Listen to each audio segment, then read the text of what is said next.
I think ultimately, the more you talk about this, and the more you publicise, and the more you communicate, the better. I always think back to the hassle there was in Peel over the wall around the sort of the old church. They went through that consultancy process, they did it, and then no one had a clue until someone started knocking down the wall, and people was uproar. That's the thing, isn't it? That's the difficulty for people like yourselves right now, is that you make a load of effort to go through this process, and then when you go to change something, the people who weren't paying attention go, hey, hang on, and I suppose until it becomes a more established thing, and you've made it very easy to access, whereas the one for the wall in Peel perhaps wasn't. Yeah, and definitely wasn't publicised, and people couldn't just go, well, because there is this sort of like established idea that we publish minutes on our website, and it's up to the people to actively seek out the minutes and read through 50 pages and find the one point that they're looking for. I think you look at like a lot, Mr. Mackenzie in Castletown. I follow quite a few of the commissioners' pages, and you look at what he's doing now. He's making a lot of effort to put a lot of stuff on, and it's some of the stuff that you see going through that, it's brilliant.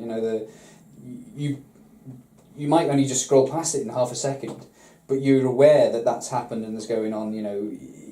There is that sort of level of constant sort of communication, and there's not a lot else you can do. People used to put it in the newspaper, because no one reads a newspaper anymore. It's like even the radio. I mean, with all the dog thing, I got asked to do a couple of radio interviews, and I spoke for a bit. But unless you happen to be listening to Mandate at 5:40 or whatever, you wouldn't know about it.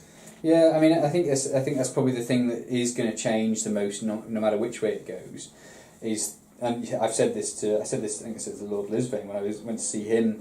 I think that if the relationship doesn't change for the better in terms of the public being more satisfied with what they're getting from their politicians, it's going to get more and more difficult for them. You're going to see a higher turnover because they're in such a difficult position of trying to be a representative, trying to make decisions and keep people happy. Because you kind of end up in this vicious circle where actually it doesn't matter what you do anymore. Yeah. You're stuffed. There's just this kind of feeling that actually what you're doing is wrong. Yeah. So regardless of... So I think that's the problem, is because we are, like you say, because we are seeing more politicians on Facebook and more conversations going to happen. When something kicks off, it's open season. And so that's why, as I said, in the review, I think something will change, but it's not clear which way it will. Because you look at what's happening in America, it could change for the worse. It could change quite badly for the worse if they just pull up the drawbridge and go, we're just going to do what we want. We can carry on. Thank you very much. You have to vote somebody in. It's not going to get and ultimately public satisfaction will dwindle. That's not what anybody wants really. But it's a difficult thing for them because there is this constant communication, and because it is not very good. The communication that you get on Facebook isn't very good quality. It's difficult for them. Yeah. It's not ideal, and I think that's why I'm interested in developing other ways of doing it. There's a few things, like I don't like talking about people. I don't like the way that a lot of the conversations are discussing the individual. Yeah. Because it's completely irrelevant. It's the issue. Yeah. It's the idea. It's the policy. It's the issue. Yeah. That's irrelevant. Who they are is irrelevant. And from there you're already sort of into negative kind of. You're not trying to develop a policy idea in a positive way. No, it starts becoming defensive. Yeah. So I think that, and I can sympathise why people would just walk away from it completely because it's easier, it's safer. And so that relationship is going to be tricky to maintain because there was already talk in the last general election about those candidates who didn't have any profile, any interaction at all, and still some of them got still a few of them got voted in with no social interaction. Yeah, I really thought at the last election that the online presence would tell. I thought the people who had put a lot of time and effort into developing the new channels, YouTube and all that sort of thing, that they would be the ones that were successful. Yeah. And it wasn't really the case. It wasn't clear cut. I know Jason did a little bit of analysis of this, but I suppose I'm not in an objective position here. I can't understand how I got so many votes. I don't understand it at all because I didn't do what you're supposed to do.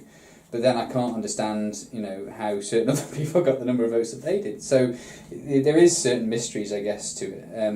I think people who run traditional campaigns and do everything that you're supposed to do as tradition dictates, they're still in amongst them. But then there are people who did do very traditional campaigns who are not. So I think and maybe this is going to be an unfair question for you, but perhaps would you say that actually there's more of a victory in having the number of votes regardless of whether you got in or not, or is that just a bittersweet moment? Because you got more votes than some people that are in charge. Yeah, I mean, for me it's great. Now from the position I'm in now, I'm happy as Larry. I think if I had got in, I'd be. I said that before. I mean, I would probably be doing nothing by now. Because some of the I think what Laurie is doing is great. I've been really impressed with some of his questions and some of the lines that he's taken on things. But it would be a difficult job. I think from where I am now, what I'm getting the opportunities to do now, I'm still interested. I still intend on standing again at the moment. I've got sort of a lot more time to play with it for the time being. So no, I'm happy at the moment. Yeah, I mean I was still amazed at the number of votes I got. That was the most surprising thing really for me. It was. Yeah, and the day I was like, if I had actually made an effort, but then that's life. You can't. I'm a great believer in fate. There has to be a reason that these things happen. And immediately after the election, I was asked and considered Port Area commissioners. And I was like, I really, because there was a space and there was and I'm just, I'm not sure that. I wasn't really sure that was the best thing for me to do. Mainly because I didn't want to sort of mess it up. I knew I wasn't really in the best position still, even then, to commit to that. So I didn't want to sort of just make a complete hash of it. And now, you look back and think, okay, well, there's a reason that I didn't do that, because I've got, there's other things that I thought, well, I think I could do more beneficial for me anyway. Yeah. Well, I suppose we're done. Yeah, I think so. Yeah. Edit that however you wish. No, I think that's been great. It's been really interesting to talk about it, talk it through. Yeah.